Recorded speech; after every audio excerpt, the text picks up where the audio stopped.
हाँ, right on content. पहले आप कंटेंट लिखो, हेडिंग पुट कर लेना इकोनोमेट्रिक्स। इकोनोमेट्रिक्स में एक पार्ट आपका स्टैट्स का होगा,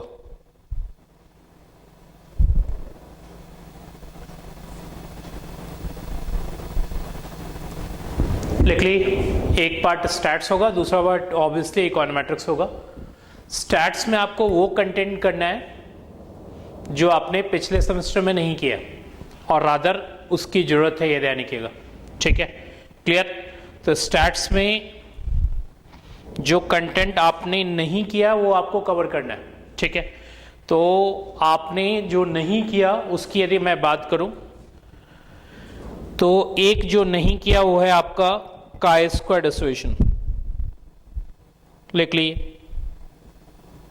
काई स्क्वायर डिस्ट्रीब्यूशन। ठीक है, और दूसरा चीज जो आपने नहीं किया वो है आपका एफ डिस्ट्रीब्यूशन।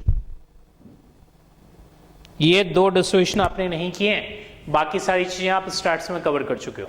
ठीक है, इकोनोमेट्रिक्स के लिए जो नॉलेज रिक्वायर्ड है उसमें एक है मैथमेटिकल एक्सपेक्टेशन की नॉलेज, बिल्कुल थॉरो होनी चाहिए आपकी, और दूसरी सैम्पलिंग आपकी बिल्कुल थॉरो होनी चाहिए।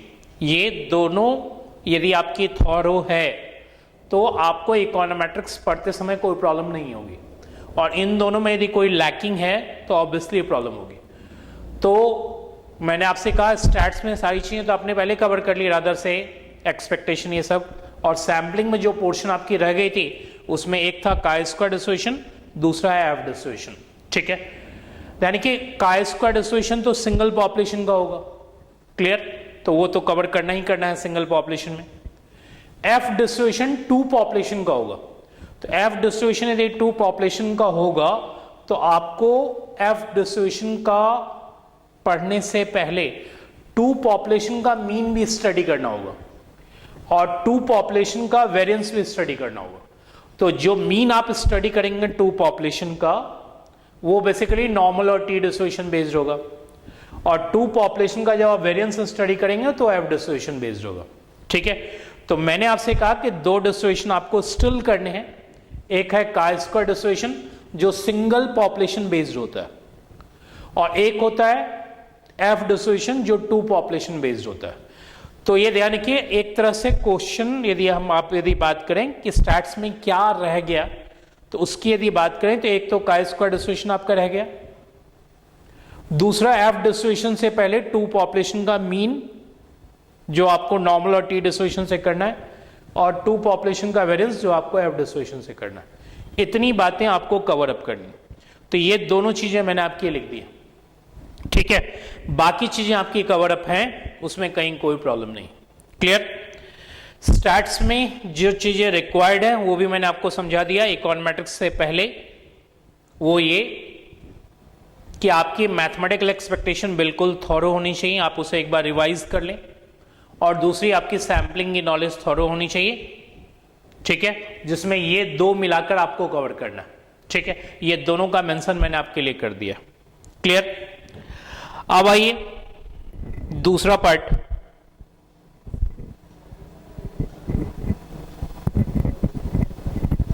दूसरा पार्ट मैं क्लियरली लिख देता हूं, जो आपको करना है वो है econometrics.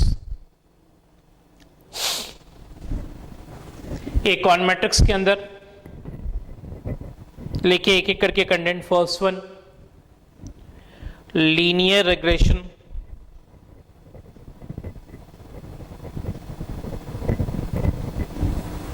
Model in two variables.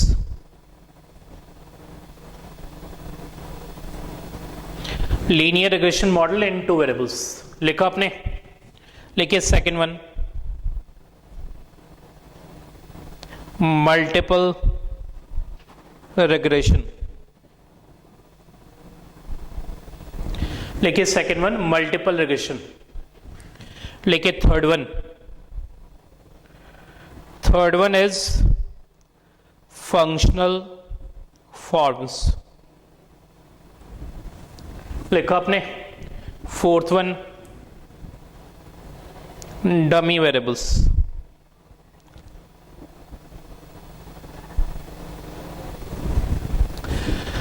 लिखिए फिफ्थ वन, स्पेसिफिकेशन एरर्स। लिखो अपने यहां तक। लिखिए next, multicollinearity. Multicollinear से कॉलिनिटी, ठीक है। लिखिए next, heteroscedasticity. HETROSCEDASTICITY। हेट्रोज means unequal, scedasticity means variance. मतलब आपको पढ़ना है unequal variance. Heteros means unequal, scedasticity means variance. तो हेट्रोज सेडास्टिसिटी में आपको पढ़ना है अनइक्वल वेरिएंस। अब आइए नेक्स्ट, ऑटो कोरिलेशन। इतने टॉपिक्स आपको इकोनोमेट्रिक्स के अंदर कवर करने हैं और स्टैट्स के अंदर ये दो कवर करना है, ठीक है। क्लियर। अब रही बात, यदि आप सिलेबस डीयू के साइट पे देखेंगे, जो मैं आपको दिखा देता हूं, अभी तक आपकी रीडिंग लिस्ट नहीं आई है, तो रीडिंग लिस्ट जब आएगी तो थोड़ा और क्लियर होगी कि कैसे क्या पोजीशन। डीयू के साइट पे जो है उस पे इंट्रोडक्टरी इकोनोमेट्रिक्स के अंदर यानी कि स्टैट्स का कोई कंटेंट मेंशन नहीं है। आप क्लियरली देख लीजिए, यहां लिखा हुआ है unit number 1 scope econometrics. Basically ये जनरल नॉलेज है, इसमें आपको कुछ करने की जरूरत नहीं, एक बार पढ़ लीजिएगा। यहां से आपकी शुरू होती है ज्यादा से यूनिट नंबर 2। तो आप देख लीजिए, सिंपल लीनियर, ऑब्वियसली 2 वेरिएबल के बारे में बात कर रहा है, ये टॉपिक है आपकी। यूनिट नंबर 3 आपकी मल्टीपल लीनियर रिग्रेशन मॉडल, ठीक है। मल्टीपल लीनियर रिग्रेशन मॉडल जो मैंने आपको, unit number multiple linear regression model हो गया आपका इसमें। और यूनिट नंबर 4 में वही बातें उन्होंने लिखी है, मल्टी क्वांटिटी, हेट्रोसोसिटी, ठीक है। Serial correlation is auto correlation. Serial correlation is auto correlation. Auto correlation का दूसरा नेम होता है सीरियल कोरिलेशन, ठीक है। क्लियर। और ये जो आपकी है ओमिजन ऑफ रेलिवेंट वेरिएबल या इंक्लूजन ऑफ रेलिवेंट वेरिएबल, ये बेसिकली स्पेसिफिकेशन एरर के अंदर आता है, ठीक है। तो ये सारी बातें मैंने आपको बता दी जो आपके आगे लिखा हुआ है। कौन कौन से बुक आपको रेफर करनी है, एक तो लिखा हुआ है डोगर्टी, ठीक है। लिखना चाहे नेम लिख लीजिए, लिखिए बुक का नेम जो उन्होंने लिख के दिया, introduction to econometrics by Dougherty. Clearly लिख लीजिएगा, introduction to econometrics by डोगर्टी।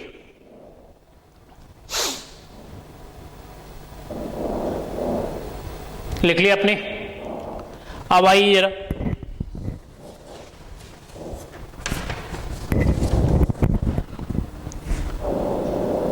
Book number 2 है आपकी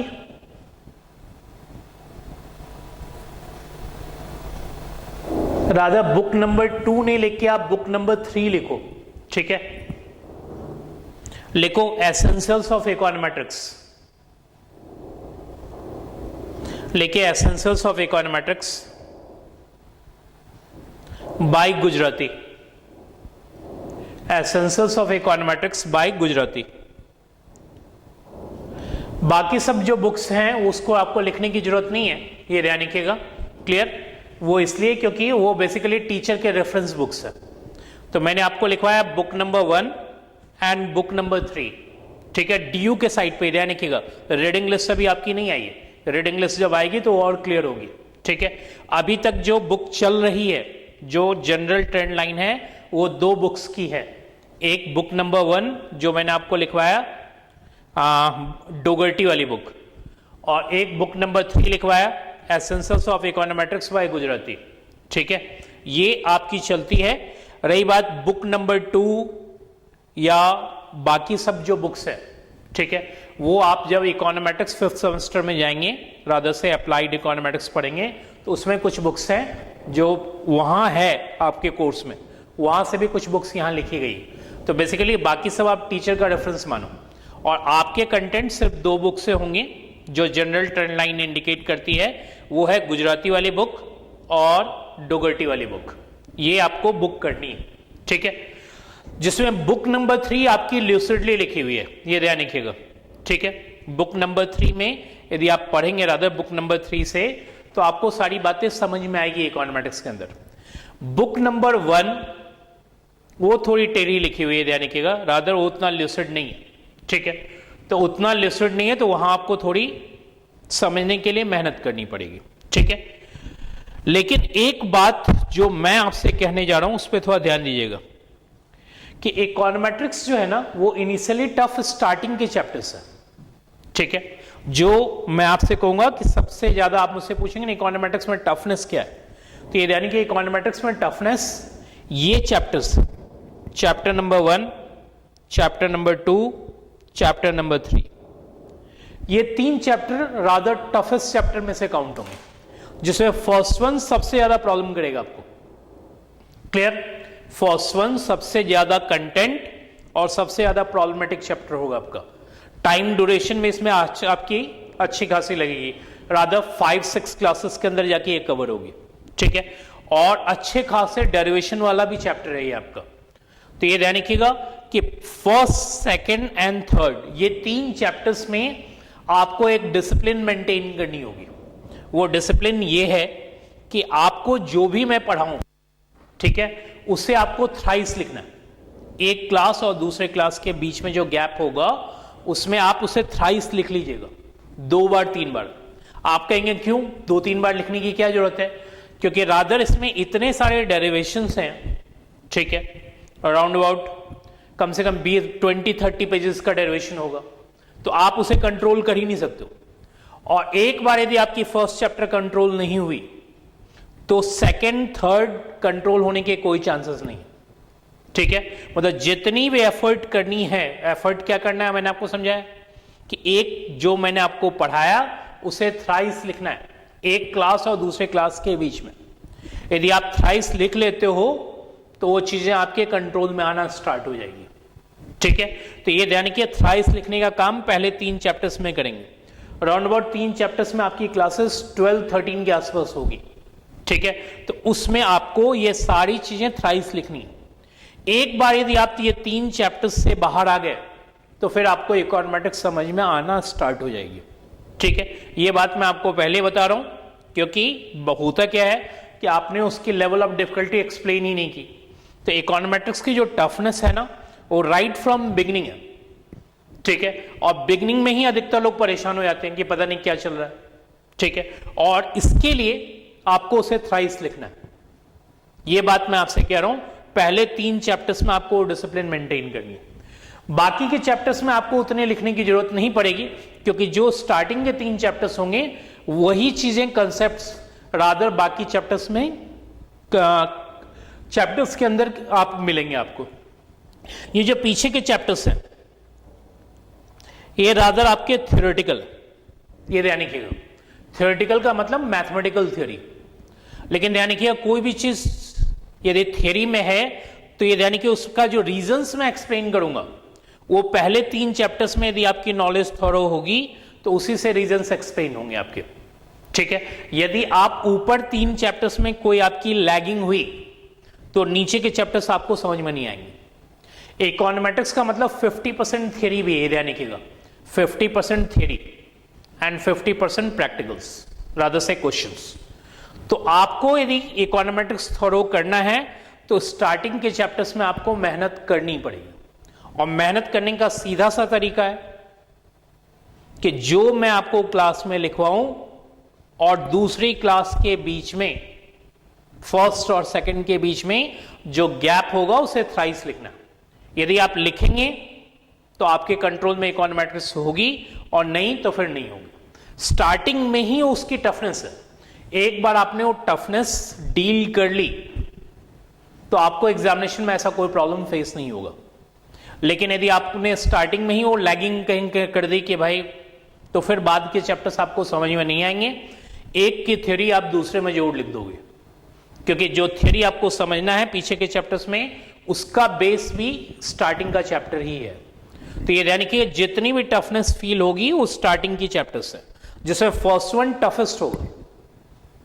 ठीक है, यदि आप इसको डील कर लेते हो तो उसका 50% बर्डन आपका इसमें कम हो जाएगा, क्योंकि जो बेस यहां आपने गेन किया वो बेस आपकी यहां कैरी ऑन होगी। ठीक है, ऑल्दो मल्टीपल रिग्रेशन में भी अपनी टफनेस है, लेकिन एटलीस्ट बेस क्लियर होते ही, क्योंकि सबसे ज्यादा टाइम टेकिंग मैंने बताया यहां है, तो इस टाइम टेकिंग से जैसे आप बाहर निकलेंगे तो आपको यहां थोड़ा रिड्यूस लगेगा। फंक्शनल फॉर्म भी रिलेटिवली ठीक लगेगा, ऑल्दो अलग अलग फंक्शनल फॉर्म होगी। तो आप पहले 3 चैप्टर्स में मेहनत करोगे, ठीक है, उसके बाद आप जो भी बुक पढ़ो, रादर से बुक नंबर 1 मैंने आपसे कहा डोगर्टी वाली पढ़ो या फिर गुजराती वाली पढ़ो, जो भी पढ़ना चाहो आप पढ़ो, आपको इकोनॉमेट्रिक्स समझ में आ जाएगी। ठीक है, लेकिन इन सब के पीछे बेस है स्टैट्स आपका। यदि ये स्टैट्स में प्रॉब्लम है तो फिर इकोनॉमेट्रिक्स में आपको प्रॉब्लम होगी, और उसके लिए आपको 2 चीजें क्लियर कट आनी चाहिए। वो मैंने आपको पहले भी बता चुका हूं, एक है मैथमेटिकल एक्सपेक्टेशन और दूसरा है आपका, मैंने आपसे कहा सैम्पलिंग थोरो और मैथमेटिकल एक्सपेक्टेशन थोरो होनी चाहिए, तब जाके ये चीजें आपको समझ में आएंगी, कहीं कोई प्रॉब्लम आपको नहीं होगी। 2 बुक्स मैंने आपको बता दिए, इन दोनों के लिए क्या रीडिंग प्रिस्क्राइब होगी ये अभी हमें नहीं मालूम। रीडिंग यदि आती है तभी पता चलेगा कि इन दोनों में कौन सी है। यदि आपकी डिवोड वाली रीडिंग कैरी ऑन होती है तो कहीं कोई प्रॉब्लम नहीं है, या कोई और भी कैरी ऑन होती है तो हमें कोई प्रॉब्लम नहीं। ठीक है, तो ये दोनों के लिए आपको अलग से करना होगा, बाकी सारी चीजें इकोनॉमेट्रिक्स से ही करनी होगी। तो इकोनॉमेट्रिक्स की टफनेस मैंने आपको समझा दी है, सारी बातें समझा दी है। एक बात और कि क्वेश्चंस इकोनॉमेट्रिक्स में कैसे होंगे, तो रफ आइडिया जो अभी तक ट्रेंड लाइन है उसका, कि इकोनॉमेट्रिक्स के अंदर आपके रादर 7 क्वेश्चंस होंगे। 7 में आपको 5 करने होंगे। ठीक है, out of 7 you have to do 5। Clear? आप पूछेंगे किस चैप्टर की क्या वेटेज है, तो किसी भी चैप्टर की कोई क्लियर कट कोई वेटेज नहीं है। चैप्टर में जो क्वेश्चंस, मतलब रादर से एग्जामिनेशन में जो क्वेश्चंस होंगे वो मिक्स फॉर्म के आएंगे आपके। मिक्स फॉर्म का मतलब हो सकता है कोई क्वेश्चन मल्टीपल रिग्रेशन का हो, उस मल्टीपल रिग्रेशन के अंदर ए बी पार्ट आपकी मल्टीपल रिग्रेशन की हुई, बाकी पार्ट कहीं इधर से हो, मल्टी क्वांटिटी, हेट्रो या ऑटो में से किसी एक में से हो। तो इसका मतलब आपको सारे चैप्टर्स ही आने चाहिए। ठीक है, मतलब ये नहीं कि मल्टीपल रिग्रेशन का क्वेश्चन पूछा तो मल्टीपल रिग्रेशन तक ही रेस्ट्रिक्ट है। वो मल्टीपल रिग्रेशन के आगे वाला जो पार्ट होगा, रादर से ए बी, मान लीजिए ए पार्ट और बी पार्ट मल्टीपल रिग्रेशन का हुआ, तो डी एफ पार्ट आपकी या तो मल्टी क्वांटिटी की होगी, या हेट्रोज की होगी, या ऑटो की होगी। इसका मतलब सारे चैप्टर्स आपके क्लियर होने चाहिए, सारे चैप्टर्स थॉरो होने चाहिए। ठीक है, क्लियर? और जो मैंने आपसे कहा टफनेस के बारे में, वो इनिशियली 3 चैप्टर्स के लिए कहा है। यदि वो 3 चैप्टर्स में आप बिल्कुल क्लियर हो तो इकोनॉमेट्रिक्स आपकी क्लियर होगी, कहीं कोई दिक्कत नहीं है। पढ़ते समय जाए जितनी भी डिफिकल्टी फेस हो, लेकिन एग्जामिनेशन में कोई प्रॉब्लम नहीं होगा। ठीक है, जो ट्रेंड लाइन रही है उसके अकॉर्डिंग एग्जामिनेशन में नहीं होगा, लेकिन पढ़ते समय आपको टफनेस फील हो सकती है। ठीक है, उससे बचने का तरीका एक ही है जो मैंने आपको समझाया, कि जो मैं आपको लिखवाऊं इकोनॉमेट्रिक्स के अंदर उसे थ्राइस लिखिएगा। ठीक है, सारी बातें क्लियर? तो मैंने आपको सब बातें समझा दी, कोर्स कंटेंट भी दिखा दिया है। कोर्स कंटेंट में सिर्फ इकोनॉमेट्रिक्स मेंशन है, स्टैट्स के बारे में कोई मेंशन नहीं है। सो स्टैट्स के क्वेश्चन के बारे में हो सकता है क्वेश्चन आए भी, हो सकता है नहीं भी है। ठीक है, क्लियर? लेकिन कराना तो पहले स्टैट्स ही पड़ेगा, तो मैं स्टैट्स में आज आपको काई स्क्वायर डिस्ट्रीब्यूशन करा देता हूं। ठीक है, इसमें कोई ऐसा प्रॉब्लम नहीं है, आप इसको स्मूथली समझ भी जाओगे। ठीक है, तो चलिए स्टार्ट करें काई स्क्वायर डिस्ट्रीब्यूशन से। लिखिए,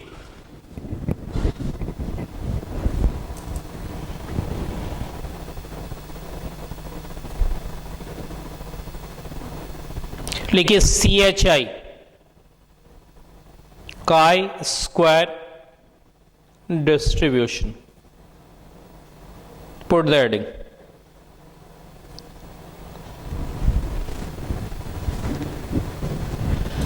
लिखा आपने chi-square distribution. सबसे पहले डायग्राम बनाइए chi-square distribution का.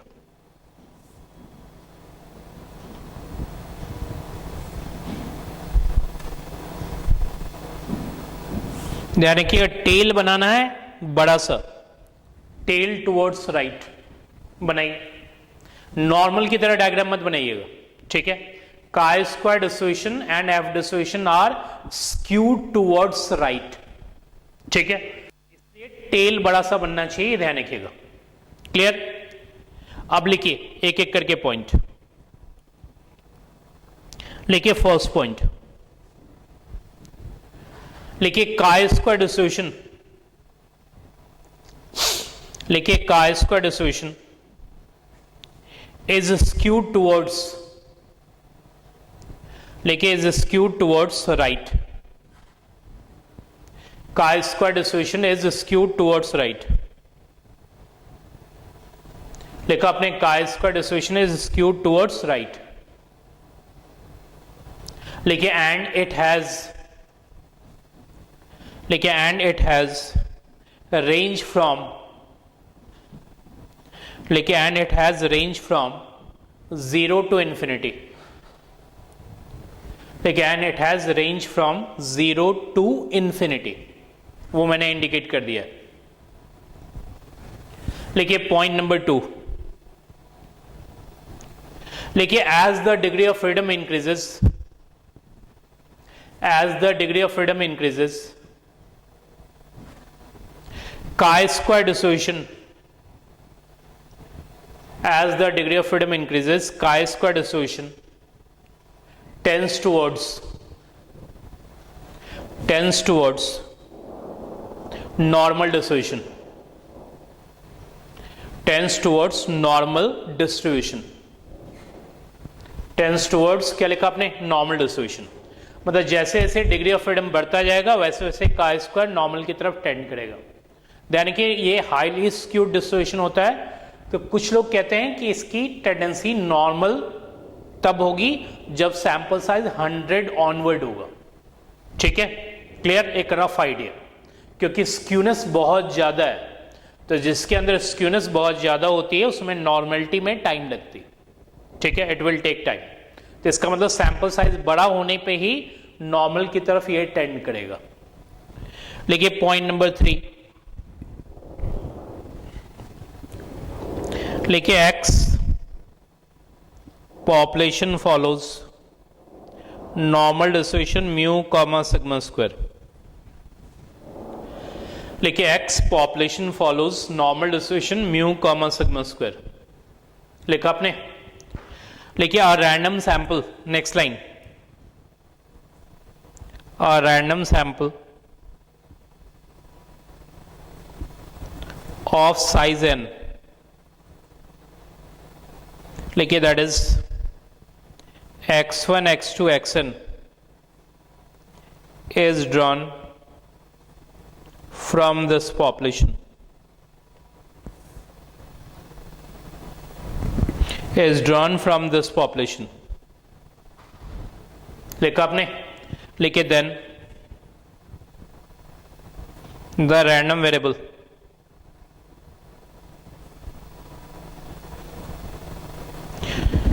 क्या लिखा आपने, random sample of size n that is x1 x2 xn is drawn from this population.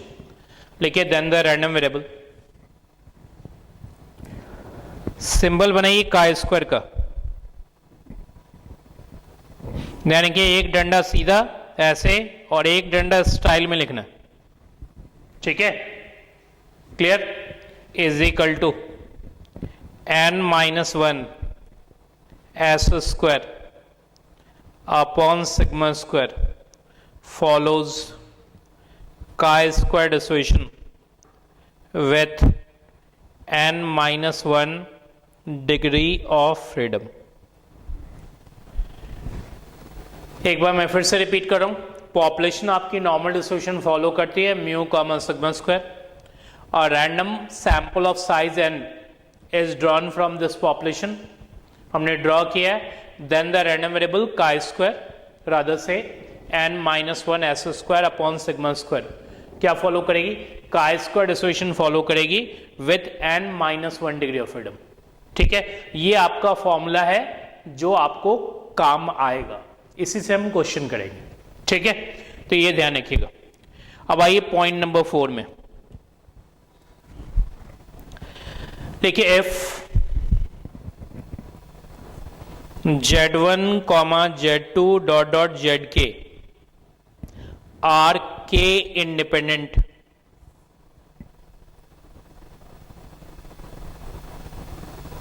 लिखिए k independent standard normal variates, variates का मतलब random variable, are k independent standard normal variates, लिखिए then Z1 square plus Z2 square plus ZK square, लिखिए follows chi square distribution with k degree of freedom. If Z1, Z2 dot dot ZK are k independent standard normal variates, then Z1 square plus Z2 square plus dot dot ZK square follows chi square distribution. Follows chi square distribution with k degree of freedom. ठीक है, मतलब standard normal variate का square करेंगे तो आपको chi square distribution मिलेगा। जैसे हमारे पास सिर्फ दो ही स्टैंडर्ड नॉर्मल वेरिएट है, variate means random variable, variate means random variable. जैसे हमारे पास दो हैं Z1 Z2, then Z1 square plus Z2 square follows chi square distribution with 2 degree of freedom. यदि हमारे पास तीन है रादर से Z1 Z2 Z3, यानी कि कौन Z1 Z2 Z3 standard normal variate. Standard normal variate का मतलब नॉर्मल वेरिएट वो जो 0-1 फॉलो करता हो। ठीक है, that's why we call it standard normal variate. तो Z1 square plus Z2 square plus Z3 square क्या फॉलो करेगा, chi square distribution with 3 degree of freedom. और रही बात यदि एक ही होगा, मान लीजिए हमारे पास सिर्फ एक है, तो एक को आप Z1 कहें या सिंपली Z कहें, एक ही बात है। तो Z स्क्वायर क्या फॉलो करेगा, Z1 स्क्वायर कहें या Z स्क्वायर करें, क्या फॉलो करेगा, chi square distribution with 1 degree of freedom. ये याद रखिएगा, कभी ना कभी हमें इसकी जरूरत पड़ेगी। ठीक है, स्टैंडर्ड नॉर्मल वेरिएट का स्क्वायर करने से क्या मिलता है, chi स्क्वायर डिस्ट्रीब्यूशन मिलता है। ठीक है, क्लियर, मतलब स्टैंडर्ड नॉर्मल वेरिएट का जब भी स्क्वायरिंग करेंगे तो chi स्क्वायर डिस्ट्रीब्यूशन आपको मिलेगा। ठीक है, अब क्यों मिलेगा उसका रीजन आपने सेमेस्टर 3 के अंदर पढ़ा होगा, जब हम एक पीडीएफ को दूसरे पीडीएफ की तरफ ले जाते थे। क्लियर, तो मैं उसके डिटेल में नहीं जाऊंगा, आप इसको इतनी बातें याद रखिए कि स्टैंडर्ड नॉर्मल वेरिएट है, यदि हम उसकी स्क्वायरिंग कर देंगे तो chi स्क्वायर डिस्ट्रीब्यूशन में चला जाता। ठीक है, chi square distribution with 1 degree of freedom यदि एक ही स्टैंडर्ड नॉर्मल वेरिएट है। तो मैंने आपसे कहा इस पॉइंट को रखिएगा। तो टोटल मैंने आपको 4 पॉइंट्स बताए। ठीक है, क्लियर, इन चारों पॉइंट्स का ध्यान रखना है आपको। अब आइए application of chi square.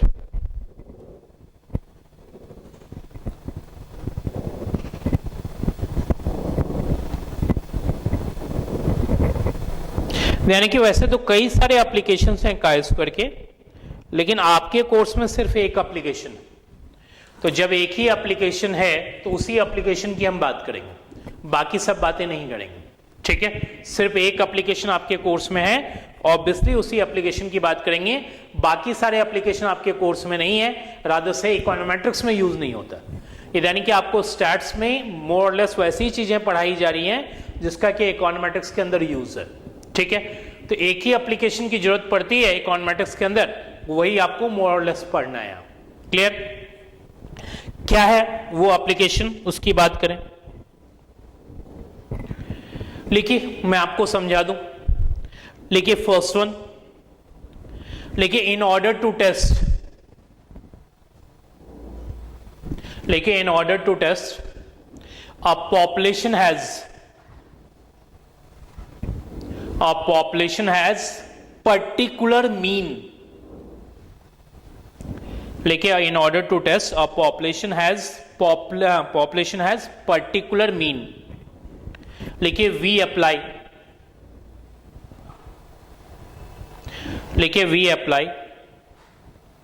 particular mean को अंडरलाइन कीजिएगा, we apply either normal distribution और टी डिस्ट्रीब्यूशन, नॉर्मल डिस्ट्रीब्यूशन और टी डिस्ट्रीब्यूशन। ठीक है, ये चीज आपने पहले पढ़ रखी है पिछले सेमेस्टर के अंदर कि भाई पॉपुलेशन का पर्टिकुलर मीन यदि आपको चेक करना है, जैसे मुझे ये चेक करना है कि क्या ये रैंडम सैंपल उस पॉपुलेशन से लिया गया है जिसका कि मीन सपोज 50 है, जिसका कि मीन सपोज 50 है। तो आपसे जैसे कहे कि पॉपुलेशन का मीन 50 है, ये चेक करो, तो आपके दिमाग में तुरंत ये बात आनी चाहिए कि मीन के लिए दो ही डिस्ट्रीब्यूशन यूज होते हैं, या तो नॉर्मल या टी।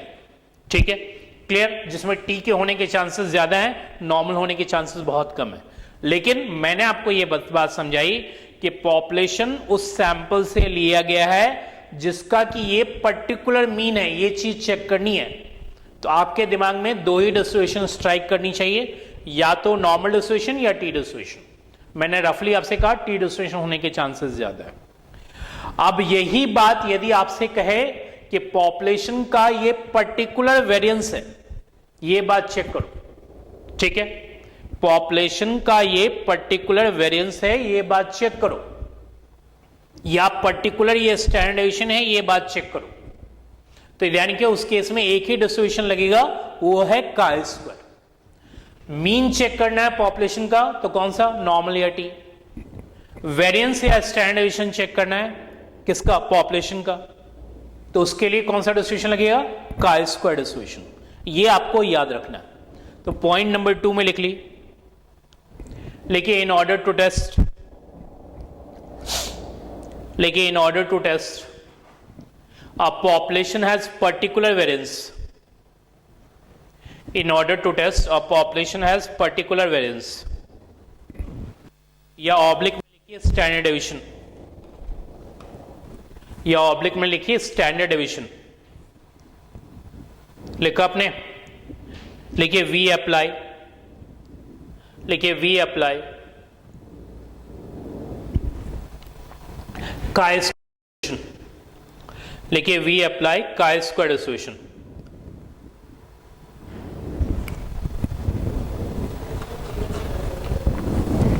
लिखिए we apply chi square distribution.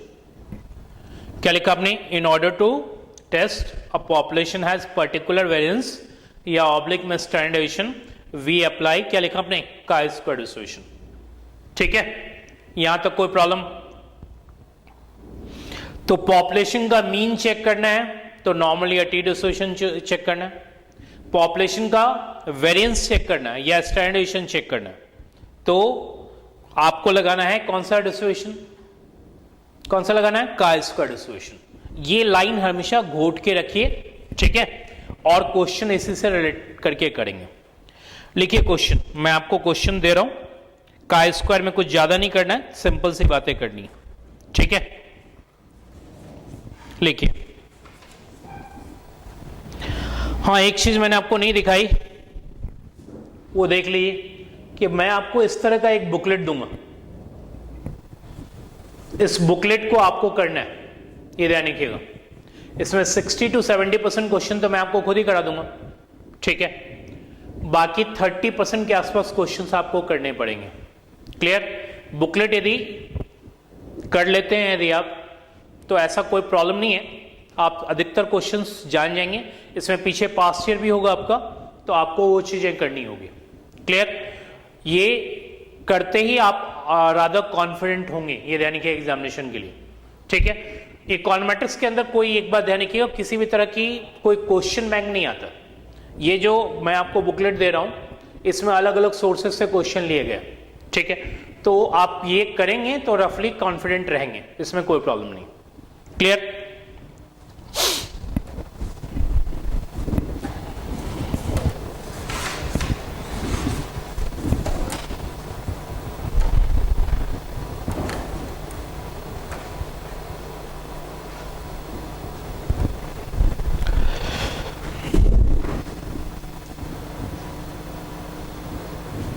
Question number 9 तक ये यानी कि अभी रीडिंग लिस्ट आपकी आई नहीं है, ठीक है?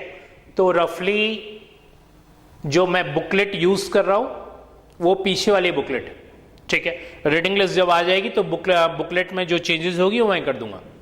अभी आप सिर्फ क्वेश्चन लिख लीजिए कि मैं ये क्वेश्चन स्टार्ट कर रहा हूं क्वेश्चन नंबर 10 तक, क्योंकि 9 तक जो था वो आपके पिछले सेमेस्टर के अंदर कवर कर लिया था। ये हम पेज नंबर 2 पे है, ठीक है? आप सोचिए कि अभी रीडिंग लिस्ट जब तक फाइनलाइज नहीं होती है तब तक के लिए तो आपकी यही है बुकलेट की पोजीशन। तो आप इसको क्वेश्चन नंबर 10 से पिक कीजिए, क्योंकि 9 तक आपके पिछले सेमेस्टर तक कवर हो गई थी, ठीक है? तो आप इसे लिखना चाहें, नंबरिंग डालने की कोई जरूरत नहीं आपको, ऐसे ही क्वेश्चन कॉपी कर लिए, ठीक है? सीधा क्वेश्चन कॉपी कीजिए, लिखिए क्वेश्चन आपका, नंबरिंग मत डालिए क्वेश्चन में, ठीक है? सीधा लिख लीजिए कॉपी। क्वेश्चन नंबर 10 आपको कॉपी करना है, लिखिए random sample of size 20 from a normal population, लिखा आपने from a normal population gives sample standard deviation of 6, gives sample standardization of 6. Like it tells the this that population standard deviation is 9. Tells the this that population standard deviation is 9. लिख लिया अपने, tells the this population standard deviation is 9.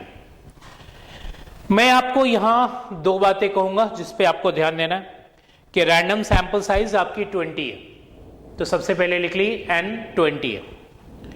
यानी कि आपके course में जो भी distribution है रादर से सैम्पलिंग के अंदर बेसिकली आपके 4 डिस्ट्रीब्यूशन हैं, एक है नॉर्मल, टी, काई एंड एफ। उन चारों केसेस के अंदर ये बात हमेशा ध्यान रखिएगा कि पॉपुलेशन हमेशा आपका नॉर्मल है, तो लिखा ही हुआ है from a normal population, population is always normal. लिखना चाहें तो टॉप पे लिख भी लीजिएगा क्या क्या, कि नॉर्मल, टी, काई और एफ, ये चारों डिस्ट्रीब्यूशन जो आपके कोर्स में हैं, in all 4 cases the population is always normal. Population आपकी हमेशा नॉर्मल ही होगी।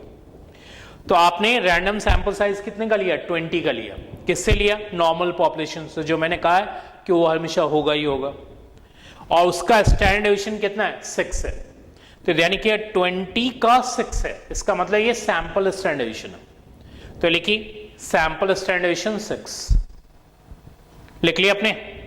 पॉपुलेशन सैंपल साइज कितनी? 20, सैंपल स्टैंडर्ड डेविएशन कितना? 6। अब लिखा हुआ test the hypothesis population standard deviation 9। मैंने आपसे कहा था कि पॉपुलेशन का पर्टिकुलर ये स्टैंडर्ड डेविएशन है या पॉपुलेशन का ये पर्टिकुलर वेरिएंस है, ये बात जब भी चेक करनी हो, ठीक है, तो आपको कौन सा डिस्ट्रीब्यूशन लगाना है? Chi square. लेकिन यही वर्ड लिखा होता test the hypothesis that population mean is 9, तो पॉपुलेशन मीन वर्ड आ जाए तो या तो नॉर्मल डिस्ट्रीब्यूशन लगेगा या टी डिस्ट्रीब्यूशन लगेगा। पॉपुलेशन स्टैंडर्ड डेविएशन वर्ड आ जाए तो काई स्क्वायर लगाना है, पॉपुलेशन वेरिएंस आ जाए तो भी काई स्क्वायर लगाना है। तो आपको जब भी पॉपुलेशन का वेरिएंस चेक करना हो या स्टैंडर्ड डेविएशन चेक करना हो तो कौन सा डिस्ट्रीब्यूशन लगाएंगे? काई स्क्वायर, ठीक है। तो लिख ली सबसे पहले नल हैबिटस सेट की,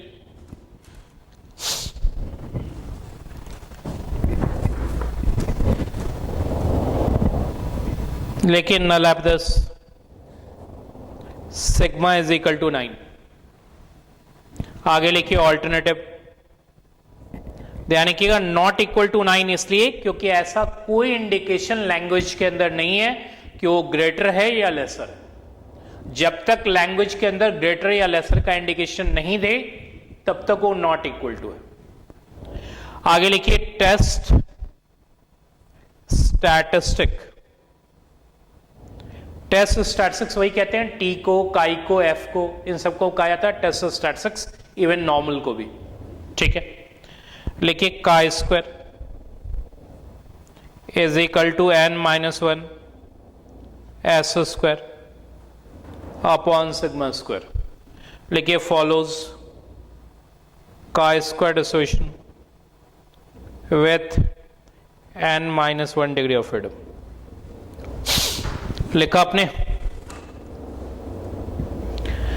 आगे लिखिए 20 माइनस 1 और स्टैंडर्ड डेविएशन कितना था 6 का स्क्वायर अपॉन 9 का स्क्वायर। इसको मल्टीप्लाई किए और इसका कैलकुलेशन किए। लिखा आपने।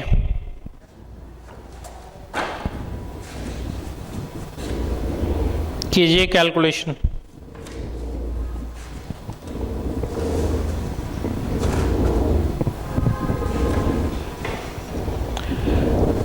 लिखिए आगे, इसका कैलकुलेशन आपको करना होगा। आगे लिखिए लेवल ऑफ सिग्निफिकेंस।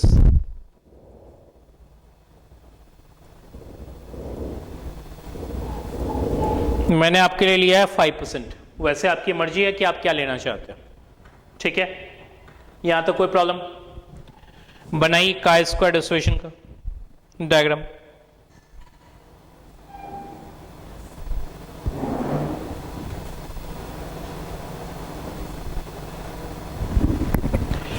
एन आपका कितना था 20, सैंपल साइज 20 था, तो degree of freedom obviously n minus 1 that is 19 होगा। ठीक है, टेबल देखने आना चाहिए। 5% का ऑब्वियसली दो पार्ट में डिवीजन होगा। एक पार्ट ये हुआ 2.5% वाला और एक पार्ट ये हुआ 2.5% वाला। मैं आपको एक बार टेबल देखना सिखा देता हूं कैसे देखते हैं।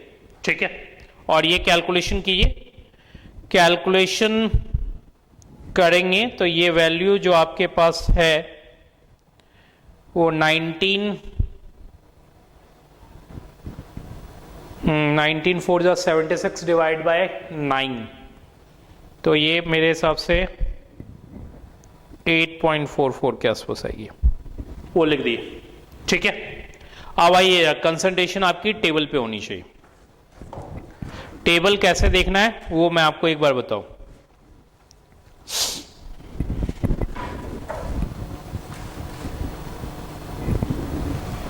देखिए कैलकुलेटेड क्रिटिकल वैल्यूज फॉर काई स्क्वायर एसोसिएशन ऊपर लिखा हुआ है, क्लियरली दिख रहा है। क्रिटिकल वैल्यूज फॉर काई स्क्वायर एसोसिएशन। एरिया देखिए राइट टेल, मतलब ये सिर्फ राइट टेल की वैल्यू देगा, लेफ्ट टेल की आपको नहीं देगा। और हमारा एरिया राइट में भी है और लेफ्ट में भी है। तो राइट का पहले मैं आपको बता देता हूं कि कैसे देखना है, फिर लेफ्ट की बात करेंगे। ठीक है, तो आइए जरा राइट की बात करें। पहले राइट में आइए जरा। हाँ, मुझे बताइए राइट में 5% था आपका लेवल ऑफ सिग्निफिकेंस, जिसका दो पार्ट में डिवीजन हुआ, 2.5% in the right and 2.5% in the left.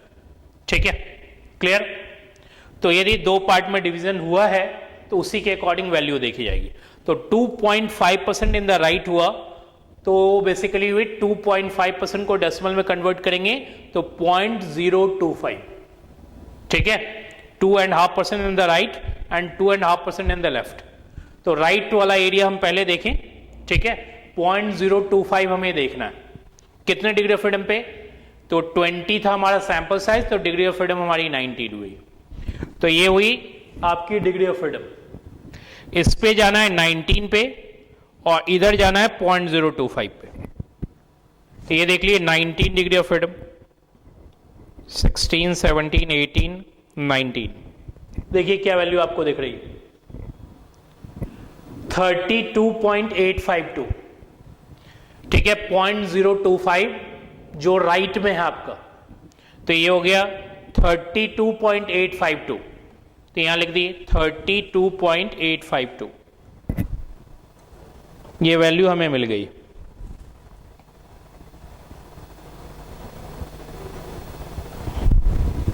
कोई क्लियर यहां तक? अब आइए नेक्स्ट, लेफ्ट टेल कैसे देखेंगे? लेफ्ट की बात करें,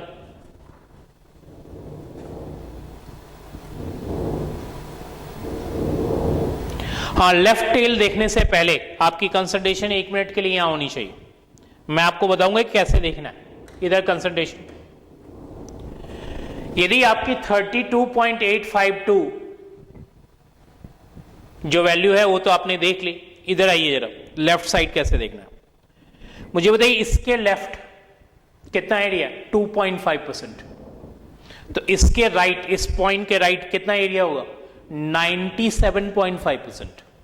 मैं फिर से रिपीट कर रहा हूं, इस पॉइंट के लेफ्ट देख लिए कितना एरिया है। ऑब्वियसली यदि 2.5% यहां है तो 2.5% यहां भी है। तो इसके लेफ्ट है आपकी 2.5%। तो इस पॉइंट के राइट साइड का एरिया, मतलब रादर से इस पॉइंट के राइट साइड का एरिया मतलब यहां ये सारे एरिया, मतलब ये पूरा इस पॉइंट के राइट होगा। तो मुझे बताइए इसके लेफ्ट 2.5% है, तो इसके राइट कितना एरिया होगा? ऑब्वियसली इसके राइट होगा 97.5%। तो अब आपको टेबल देखना है 97.5% पे, ना कि 2.5% पे, क्योंकि काय स्क्वायर आपको सिर्फ राइट का एरिया देगा। तो इसके राइट आपकी कितनी एरिया है? इस पॉइंट के राइट आपकी एरिया है 97.5%। तो ऑब्वियसली 97.5% हमें देखना, ठीक है। तो देखिए 97.5% का मतलब 0.975। तो ये देखिए 0.975 दिख गया आपको, क्लियर। इसमें चले जाइए 19 डिग्री ऑफ फ्रीडम पे, 19 डिग्री ऑफ फ्रीडम पे चले जाइए। देखिए कितनी वैल्यू लिखी हुई है, वैल्यू लिखी हुई है आपकी 8.906, ठीक है। ऊपर देखिए 0.975 पे मैं देख रहा हूं, क्या वैल्यू लिखी हुई है 19 डिग्री पे? 8.906। तो लिखिए 8.906 लिख दिया आपने। तो राइट साइड में तो कोई प्रॉब्लम है ही नहीं, 2.5%, सॉरी 2.5% देखना है तो वो तो सीधा देख लीजिएगा। लेफ्ट में देखते समय ये देखिएगा कि उसके लेफ्ट में कितना एरिया है, लेकिन वो टेबल में नहीं मिलेगा। तो ऑब्वियसली उस पॉइंट के राइट साइड एरिया कितनी है वो टेबल में आपको मिल जाएगी, ठीक है, क्लियर। तो ये वाला पॉइंट आपको ध्यान में रखना है, इस पॉइंट में तो कहीं कोई दिक्कत नहीं है, स्ट्रेट फॉरवर्ड जाएगी। अब देखिए आपकी कैलकुलेटेड वैल्यू है 8.44, वो देखिए कहां पड़ रहा है, वो रफली यहां आएगी आपकी, इंडिकेट कर दी 8.44, ठीक है। थोड़ा क्लोज इंडिकेट कर सकते हैं, तो चलिए कोई बात नहीं, वो इंडिकेट कर दिए। तो मुझे बताइए ये पॉइंट कहां है, एक्सेप्टेंस रीजन में या रिजेक्शन रीजन में, ठीक है। तो यदि आपकी एक्सेप्टेंस रीजन में यदि आएगी तो नल हाइपोथेसिस एक्सेप्ट होगी या रादर से डू नॉट रिजेक्ट होगी, और रिजेक्शन रीजन में जाएगी तो नल हाइपोथेसिस आपकी रिजेक्ट होगी, ठीक है। तो लिखिए since calculated value lies in, लिखिए since calculated value lies in rejection region, लिखिए since calculated value lies in rejection region, लिखिए therefore null hypothesis, लिखिए therefore null hypothesis rejected, लिखिए that is null hypothesis rejected, लिखिए hence population standard deviation is 9, लिखिए hence population standard deviation is 9 is not true, लिखिए hence the population standard deviation is 9 is not true, लिख लिया आपने, not true। बस chi square में यही करना है, इसके अलावा कुछ नहीं करना है। लेकिन यही क्वेश्चन जो मैंने आपको इधर बताया, सेम क्वेश्चन आपको एस्टिमेशन पे भी बनाया जा सकता है, ठीक है। तो यदि आप उसमें भी इंटरेस्टेड है तो मैं इसी में कर देता हूं, क्लियर। इसी क्वेश्चन के बी पार्ट में एस्टिमेशन भी मैं आपको इसका बता देता हूं। तो लिखिए बी पार्ट, लिखिए फाइंड 95%, लिखिए फाइंड 95% कॉन्फिडेंस लिमिट, लिखिए फाइंड 95% कॉन्फिडेंस लिमिट, लिखिए फॉर पॉपुलेशन वेरिएंस, लिखिए for population variance sigma square, लिखिए फाइंड 95% कॉन्फिडेंस लिमिट फॉर, क्या लिखा आपने, पॉपुलेशन वेरिएंस सिग्मा स्क्वायर। ये क्वेश्चन मैंने आपके लिए अपनी तरफ से फ्रेम कर दिया, ठीक है, क्लियर, कि 95% कॉन्फिडेंस लिमिट मतलब रादर से एस्टिमेशन का क्वेश्चन, तो इसी में कर लेते हैं। एक बार डायग्राम बना लीजिए, क्वेश्चन आपका वही है,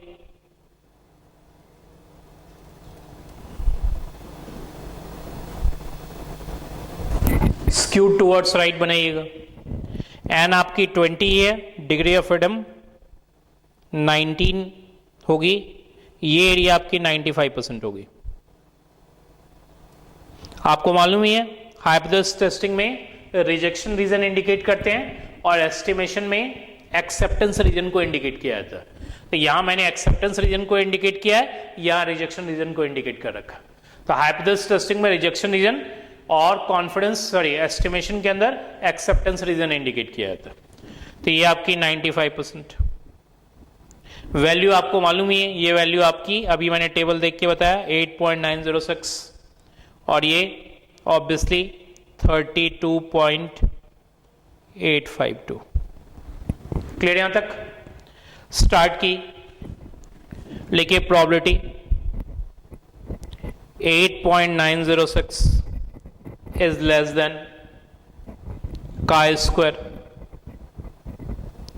is less than 32.852 is equal to 0.95। Clearly लिख ली, मतलब इन दोनों के बीच का एरिया हमें 95% चाहिए। 8.906 और 32.852 के बीच हमें एरिया चाहिए कितना, 95%। आगे लिखिए नेक्स्ट लाइन, लिखिए 8.906 का स्क्वायर का फॉर्मूला लिख दिए, n-1 s² upon sigma square 32.852 is equal to 0.95। ठीक है, आपको अपना ऑब्जेक्टिव याद है ना, सिग्मा स्क्वायर की लिमिट फाइंड करनी है, रादर से लोअर लिमिट और अपर लिमिट। ठीक है, n-1 s² से डिवाइड दिए पूरे को, n-1 s² से डिवाइड दिए। ठीक है, नेक्स्ट लाइन में, तो मैं नेक्स्ट पेज पे जा रहा हूं। ध्यान रखिएगा, सिग्मा स्क्वायर की लोअर लिमिट और सिग्मा स्क्वायर की अपर लिमिट आपको फाइंड करनी है, रादर से उसी को हम कॉन्फिडेंस लिमिट कहते हैं। क्लियर?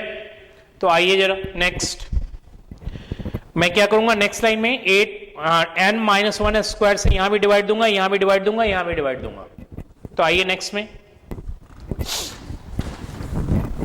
लिखिए, this implies probability 8.906 n-1 s² less than sigma square is less then 32 point क्या था 852 n-1 s² is equal to 0.95। ठीक है यहां तक? अब आइए सिग्मा स्क्वायर रेसिप्रोकल फॉर्म में करेंगे, तो ये ध्यान रखिएगा, यदि ये रेसिप्रोकल फॉर्म में करेंगे तो साइन चेंज आपका हो जाएगा। आपको लिखना चाहिए था, सारी जगह रेसिप्रोकल होगा, तो यहां होगा n-1 s² upon 8.906 greater than sigma square n-1 s² upon 32.852 is equal to 0.95। ठीक है यहां तक? इसको थोड़ा अरेंज करके मैं आपके लिए लिख देता हूं, लिखिए probability n-1 s² upon 32.852 is less than sigma square is less than क्या होगा, n minus one S square upon 8.906 is equal to 0.95। ठीक है, क्लियर यहां तक? यानी कि आपसे सिग्मा स्क्वायर की लोअर लिमिट पूछी गई थी, सिग्मा स्क्वायर की अपर लिमिट। ये यानी कि ये वाला टर्म मैंने यहां लिख दिया है और ये वाला टर्म यहां लिख दिया है। इसमें आपको कोई प्रॉब्लम नहीं होना चाहिए, क्योंकि अभी ये ग्रेटर था, अभी भी ये ग्रेटर है, और ये लेसर था तो ये अभी भी लेसर है। ठीक है, ये आपकी कहलाएगी लोअर लिमिट।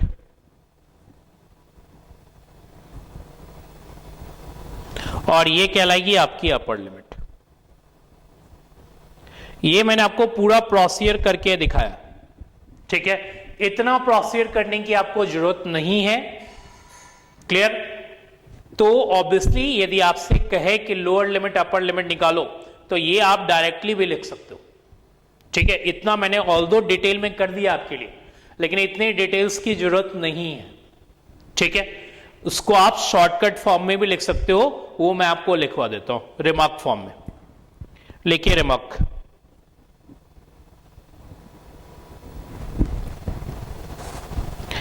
लिखिए रिमार्क में कॉन्फिडेंस लिमिट, लिखिए confidence limit for population variance, लिखिए confidence limit for population variance, for population variance sigma square will be given by, लिखिए विल बी गिवन बाय, लिखिए लोअर लिमिट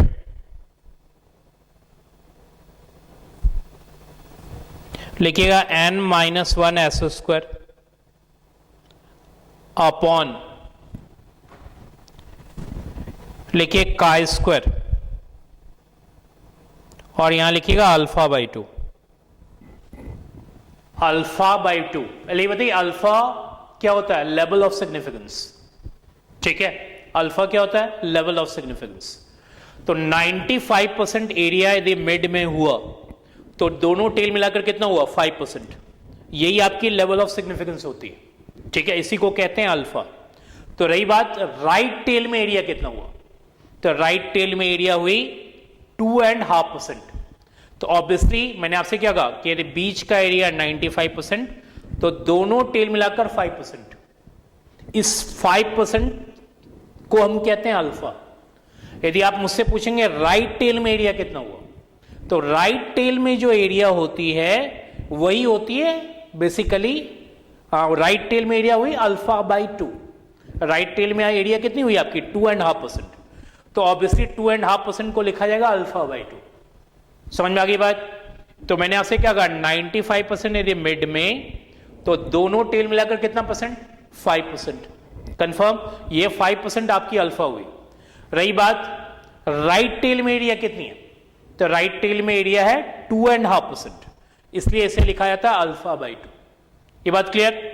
तो ये आपकी हो जाएगी n माइनस वन, n कितना था? 20। सो 20 minus one S square that is 36, 6 का स्क्वायर दैट इज 36। ये आपकी हो गई अल्फा स्क्वायर, सो ये हो गई आपकी काय स्क्वायर 0.025। ठीक है, और ये आपकी हो गई 19 इंटू 36, ये वैल्यू आपने टेबल से देखी थी 32.852। ये कैलकुलेट कर लीजिएगा, इससे आपकी लोअर लिमिट आ जाएगी। ठीक है, क्लियर? जो ऑलरेडी मैं आपको यहां लिख के बता चुका हूं। ये देखिए, यही आपकी लोअर लिमिट। बाकी मैंने ये जो लाइन लिखी है काय स्क्वायर अल्फा बाई 2, ये टेक्निकल लैंग्वेज है। आपको टेक्निकल लैंग्वेज नहीं लिखना है, आप आपकी मर्जी है। आप सीधा वैल्यू जो बड़ी वाली होगी, जो बड़ी वैल्यू होगी वो यहां लिख दीजिएगा। भाई दो वैल्यू है ना हमारे पास, 32.852, 8.906। तो जो बड़ी वैल्यू होगी उससे लोअर आएगी, क्योंकि ज्यादा से डिवाइड देने से लोअर आता है। मतलब किसी भी नंबर को ज्यादा से डिवाइड देंगे तो लोअर लिमिट आएगी, और कम से डिवाइड देंगे, ठीक है, तो अपर लिमिट आएगी। तो यदि आपको ये टेक्निकल लैंग्वेज नहीं लिखना है तो आप सीधा जो बड़ी वैल्यू होगी उससे डिवाइड दे दीजिएगा। डिवाइड देते ही आपको लोअर लिमिट मिल जाएगी। अब आइए अपर लिमिट, फिर से लिखिए n-1 s स्क्वायर, फिर से यहां लिखिए का स्क्वायर। मुझे बताइए दोनों टेल मिलाकर कितना था 5%। राइट टेल में कितना था, राइट टेल में था आपका 2.5%। लेफ्ट टेल में कितना था, ऑब्वियसली 2.5%। तो ये ध्यान रखिए जब हम लेफ्ट टेल का एरिया टेबल में देखने गए थे तो लेफ्ट में तो एरिया हमें मिली नहीं थी, ठीक है, क्लियर, क्योंकि का स्क्वायर जो टेबल देता है वो राइट का देता है। तो मुझे बताइए उस केस में हमने टेबल कहां देखा था, 97.5% पे देखा था। किस पे देखा था, 97.5% पे देखा था। अभी थोड़ी देर पहले मैंने आपको दिखाया। तो राइट टेल में हुआ 2.5%, लेफ्ट टेल में हुआ 2.5%, ये दोनों मिलाकर हुआ 5%, जिसे कहा जाता है level of significance, that is alpha. तो लेफ्ट टेल की यदि मैं बात करूं तो लेफ्ट टेल में जो आपने वैल्यू देखी थी वो देखी थी 1 माइनस अल्फा बाई 2 में।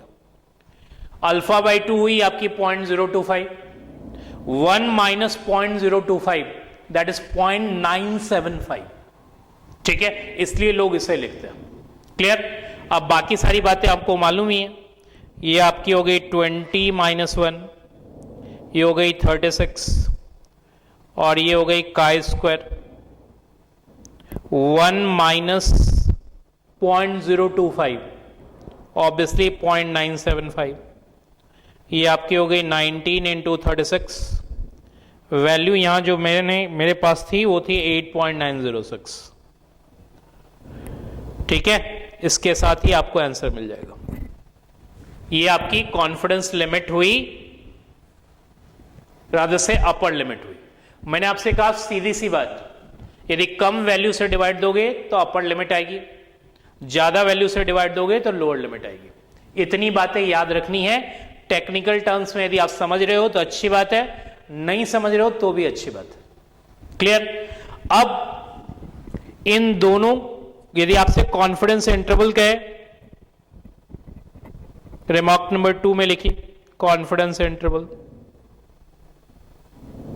तो एक तरफ आप लिख दीजिएगा लोअर लिमिट और एक तरफ अपर लिमिट लिख के इसे क्लोज कर दीजिएगा। एक तरफ यहां लोअर लिमिट लिख दीजिएगा, यहां अपर लिमिट लिख दीजिएगा।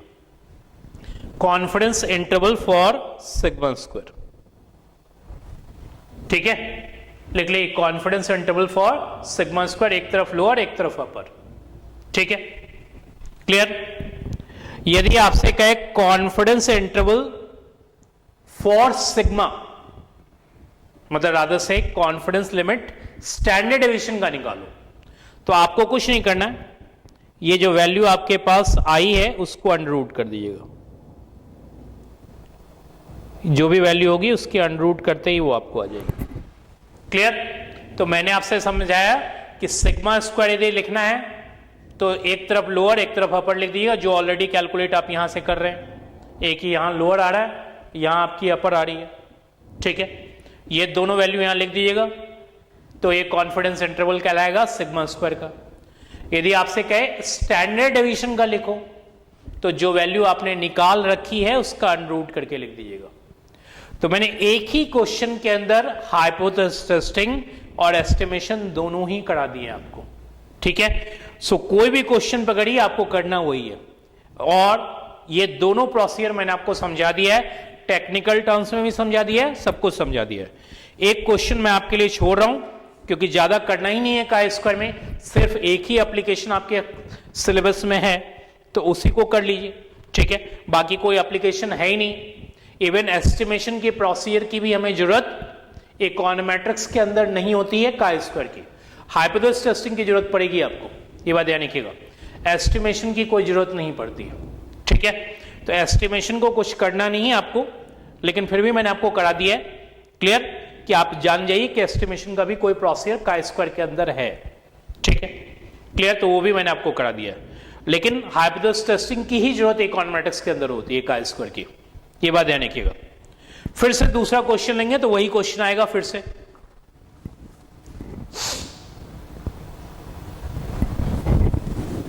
नंबरिंग मेंशन करने की आपको जरूरत नहीं है,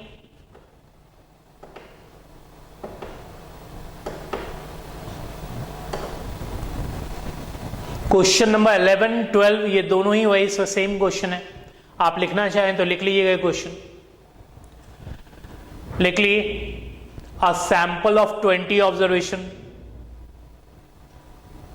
अ सैंपल ऑफ, क्वेश्चन नंबर 11 की बात कर रहा हूं, a sample of 20 observation gave a standard deviation,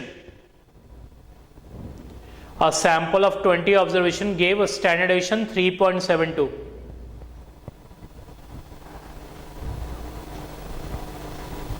आगे लिखिए इज दिस कॉम्पेटेबल,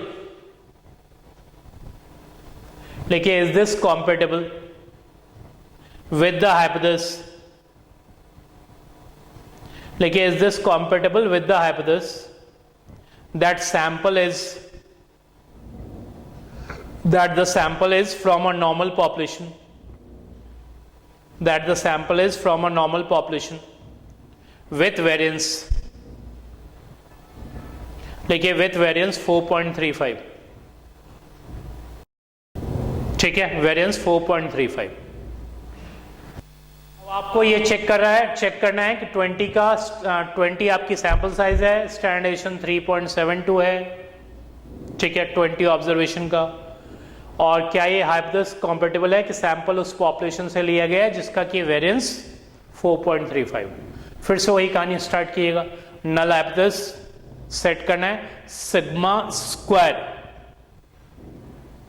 स्क्वायर क्योंकि वेरिएंस है is equal to 4.35, alternative not equal to, test statistics आपकी वही होगी, क्या होगी test statistics, chi square is equal to n-1 S square upon sigma square follows chi square with n-1 degree of freedom, ठीक है, सारी बातें वही, वैल्यू सब शो कीजिएगा, लेवल ऑफ सिग्निफिकेंस वही ले लीजिएगा 95% या 90% जो भी लेना चाहे, तो सेम प्रोसीजर कीजिएगा, कहीं कोई प्रॉब्लम नहीं है, किसी भी तरह का कोई प्रॉब्लम नहीं है आपके कोर्स में। इसके अलावा काय स्क्वायर का कोई एप्लीकेशन नहीं है, इसी तरह का क्वेश्चन आपको हाइपोथेसिस टेस्टिंग में करना है।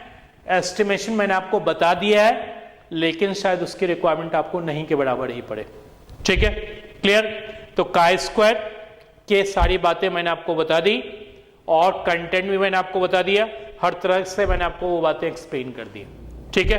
तो इतनी बातों का ध्यान रखिएगा, और जो स्ट्रेस लेवल लेना है वो स्टैट्स के अंदर नहीं है, जो स्ट्रेस लेवल है वो आपके इकोनोमेट्रिक्स के अंदर ही होगी, ठीक है, क्लियर। तो वो वहीं डील करना है आपको, सारी बातें मैंने क्लियर कर दी।